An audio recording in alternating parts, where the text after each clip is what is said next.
But first tonight, nothing shows the stark difference between the barbaric terrorism of Hamas-controlled Gaza and the peaceful celebration of love in Israel than the images we saw overnight.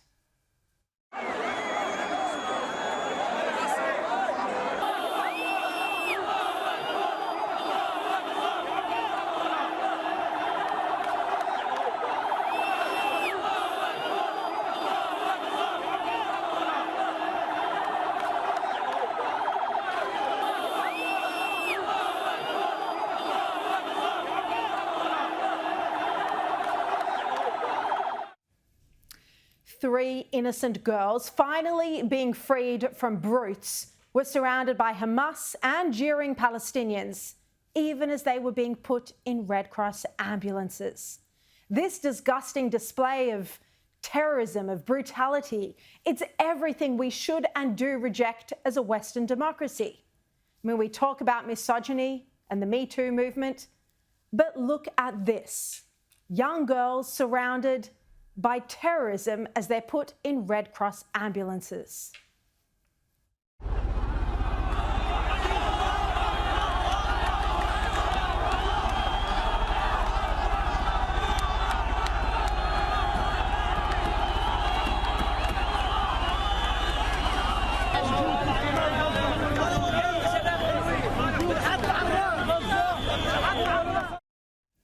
As you can see, Hamas literally crawling all over the Red Cross vehicles.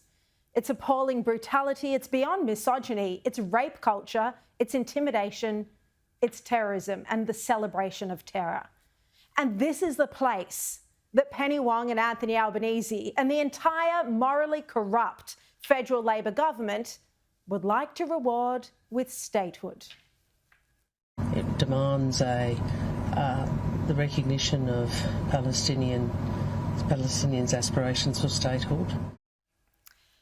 To that demand that they make over and over again, I say, are you joking? Get real. These brutes can't have a seat at the United Nations or any other international body alongside properly functioning human beings. Those scenes overnight should once and for all put an end to the discussion about recognition of a Palestinian state unless there's total reform and new leadership. Gaza is broken. There can be no statehood right now. They don't deserve it after October 7 and the abhorrent war crimes of taking girls, even a baby, and a child hostage. They can't possibly contribute to discussions about civilization when they rape, behead, and kidnap innocent people. Those powerful and shocking images of a Jewish girl, Doron Steinbrecher, surrounded by terrorists, they will become historic. Look at the fear in her face. This is one brave woman, a warrior. She, along with the other girls, they are the very symbols of defiance, of strength, of positivity, of an unbreakable spirit that wasn't defeated despite the cruelty around them. All of this footage that we've seen, it also shows quite sadly that despite the incredible headway Israel has made over the past 15 months, Hamas is still thriving and in control. The cowardly cockroaches hid under schools and hospitals, and they've only come out onto the streets in the open because there's a ceasefire. And with images like this of Hamas gunmen standing on top of Red Cross ambulances, well, it's pretty easy to see how they've been looting aid trucks that Israel has sent into Gaza as well. It's a fact the international community has ignored as they prefer to blame Israel for not providing enough aid. Now, I know the sight of the Red Cross van stepping into the spotlight at this pivotal moment, coming to the rescue, well, it was frustrating. They were there for the publicity, but like all the other aid organisations, the Red Cross didn't lift a finger to help the hostages the entire time they were in Gaza, and many still remain. They're humanitarian hypocrites. Did they object at all as Hamas swarmed their vehicles, overwhelming these young girls? And you have to look by contrast at the joyous, emotional, peaceful, loving vigils that were held in Israel overnight.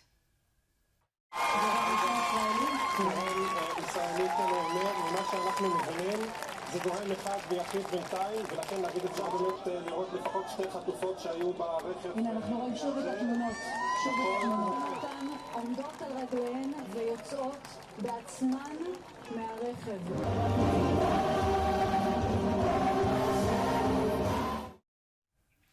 It couldn't be more different. Families singing, hugging and crying as three beautiful girls were finally brought home. Emily Damari, Romy Gonen and Doron Steinbrecher. Young girls who should never have endured not even one day, let alone 471 days, in cruel and barbaric Hamas captivity. And we saw their emotional reunions with their mothers and their family. Here's Emily, the 28-year-old British Israeli, reunited with her family and friends after she was kidnapped from her home at the Kfar Aza kibbutz in Israel on October 7.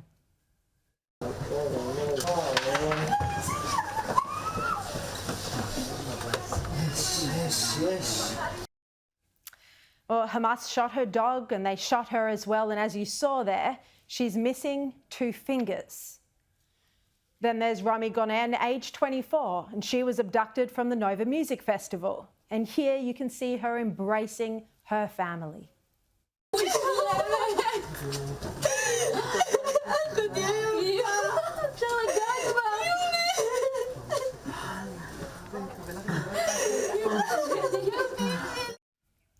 And Doron Steinbrecher, also kidnapped from kibbutz Kfar Aza, clung to her family in another emotional reunion.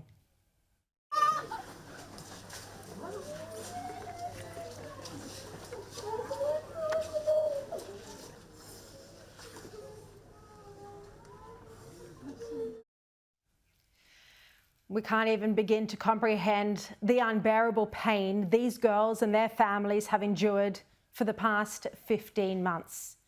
And there are still 30 more hostages for release in this first phase of the deal, although we know not all are alive. And then there's another 60 hostages after that. Again, not all are alive. To secure their return, Israel was forced into a deal when 93 Palestinian prisoners, including criminals and terrorists, were released. That's for the first 3 girls. As Alan Dershowitz says, this isn't a deal, it's an extortion. He said the decision by the Israeli government to make significant concessions to the Hamas kidnappers should never be called a deal. It was an extortion. The kidnapping was a crime, and the extortionate demand was an additional crime. And Dershowitz also talks about all of those who campaigned on the side of those brutal Hamas terrorists over the past year. And he says they're all complicit in this war crime. Especially complicit with blood on their hands are supporters of Hamas on university campuses who chant for intifada and revolution. Also complicit are international organisations such as the International Criminal Court that treat Israel and Hamas as equals.